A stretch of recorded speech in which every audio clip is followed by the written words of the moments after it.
तसा अधिकृत प्रवेश नाही, हेच विचारायचं आम्ही त्यांच्याच नेतृत्वाखाली काम केलेलं आहे, तर असं काय आवश्यक नाही. लोकसभेच्या निर्णयानंतर बरीच शरद पवारांकडे लोक नाही लोकसभेचे बोला श्याम मुद्दा कसा आहे की समविचारी पक्षाबरोबर तिथं काम करणं सोपं जाते. भिन्न भिन्न विचाराचे लोक असले, नेतृत्व असलं तर त्या ठिकाणी काम करणं थोडं अवघड जाते. कार्यकर्त्याला अवघड जाते, मतदाराला अवघड जाते.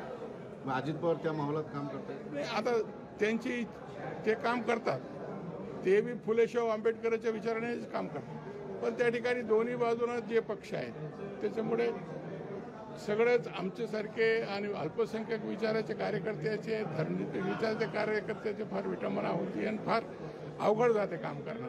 कारण की एके बाजूला भारतीय जनता पक्ष, एके बाजूला शिंदे शिवसेना, ह्या ठिकाणी काम करणं म्हणजे अवघड आहे. पण मनाने शरद पवारांसोबत अधिकृत थोडंसं काम राहील. काम करताना मनावर दगड ठेवा लागतो. नाही काम करा, असं काही नाही. वाट पाहिली शरद पवार साहेबांची. बरं, सकाळी 8 वाजता बोलतो, आता संध्याकाळी बोललो तर सकाळी 8 वाजता वेळ दिली. 12 तास तुम्ही वाट पाहिली शरद पवारांची. नाही, 4 तासापासून 5 तास बसलो. मग आता काय वाटतं, काय भविष्य कसं असू शकतं? भविष्य आम्ही एका विचाराने, आणि काही असं नवीन काहीच नाही त्याच्यामध्ये, नवीन काहीच नाही.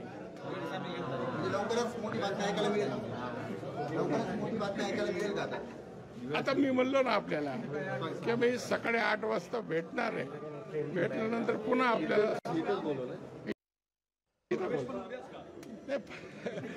प्रवेश काय नवीन काय नाही. मला असं पवार साहेबाबरोबर काम करणं आणि प्रवेश करणं म्हणजे असं नवीन काय नाही. ओके, ठीक आहे. लोकशाही मराठी ऐका, पहा, जागरूक रहा.